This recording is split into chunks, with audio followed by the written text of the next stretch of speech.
Ya, silakan Mbak.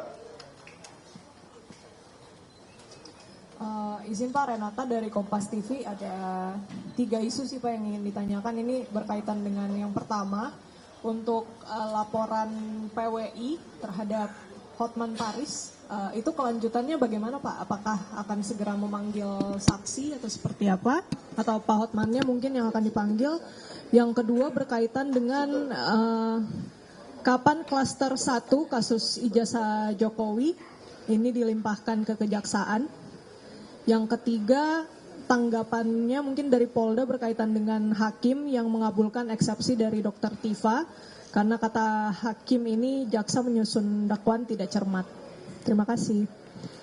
Oke, ada lagi? Berarti ada 3 pertanyaan ya. Ya, Ryan.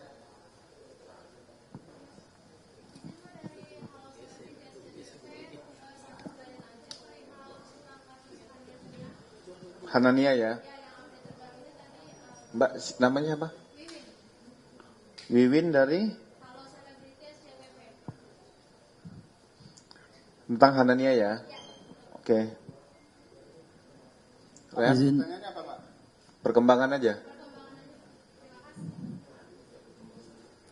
Izin Pak Kabit, Badir Ryan dari Kumparan mau tanya perkembangan soal yang lagi rame Pak di Bundaran HI, soal Alphard sama petugas keamanan itu perkembangannya gimana? Apakah pihak pengemudi itu sudah dipanggil atau bagaimana? Nggak nanya yang Bogor ya.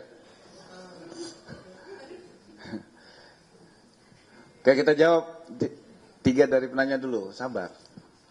Yang pertama tadi tentang laporan dari rekan-rekan PWI, Persatuan Wartawan Indonesia. Jadi ada 2 laporan yang diterima oleh Polda Metro Jaya, pertama dari PWI, yang kedua dari MIO.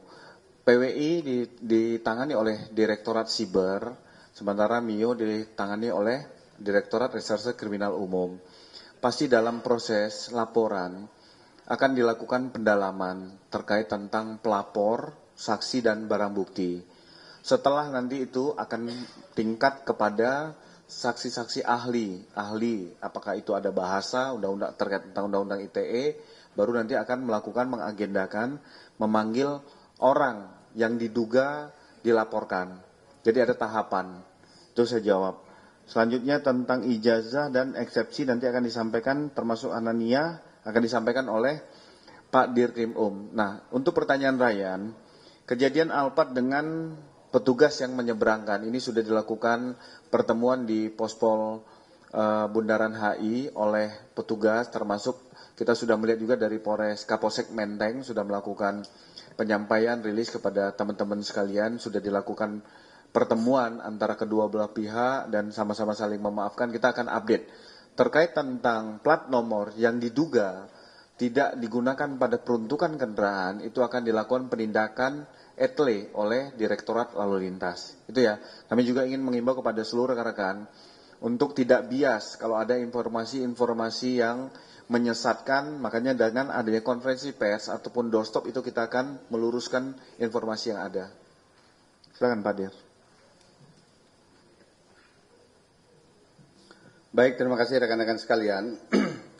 Pertama, kami menambahkan informasi yang tadi sudah disampaikan oleh Pak Kabid Humas sehubungan dengan laporan terhadap saudara HPH, kebetulan yang ditangani oleh Direktorat Reserse Kriminal Umum Polda Metro Jaya adalah yang dilaporkan oleh Ketua MIO, wartawan online ya, media Indonesia online. Ketua MIO, saat ini kami sudah melakukan pemeriksaan atau pengambilan keterangan terhadap beberapa orang saksi. Kami sudah melakukan pengambilan keterangan terhadap 10 orang saksi, dan tentunya kami juga akan mengklarifikasi informasi-informasi yang kami peroleh dari keterangan sebelumnya terhadap saudara HPH ini. Negara sudah menjamin bahwa setiap warga negara bersamaan kedudukannya di hadapan hukum. Artinya tidak ada kekhususan ataupun tidak ada perlakuan-perlakuan khusus terhadap siapapun yang berhadapan dengan hukum. Kemudian yang kedua terkait dengan tadi pertanyaan klaster pertama, saat ini kami sedang melakukan pemberkasan. Insya Allah dalam waktu dekat kami akan segera limpahkan berkas perkara ke Kejaksaan Tinggi DKI. Kemudian yang ketiga, bagaimana dengan tanggapan kita sebagai warga negara yang taat hukum dan menghormati hukum, tentunya menghormati apa yang menjadi keputusan dari Yang Mulia Hakim. Namun demikian, itu bukan final atau bukan akhir dari semuanya. Karena apa? Karena jaksa penuntut umum masih memiliki kesempatan untuk memperbaiki dakwaan dan akan segera mengembalikan kembali dakwaan ke Pengadilan Negeri Jakarta Timur.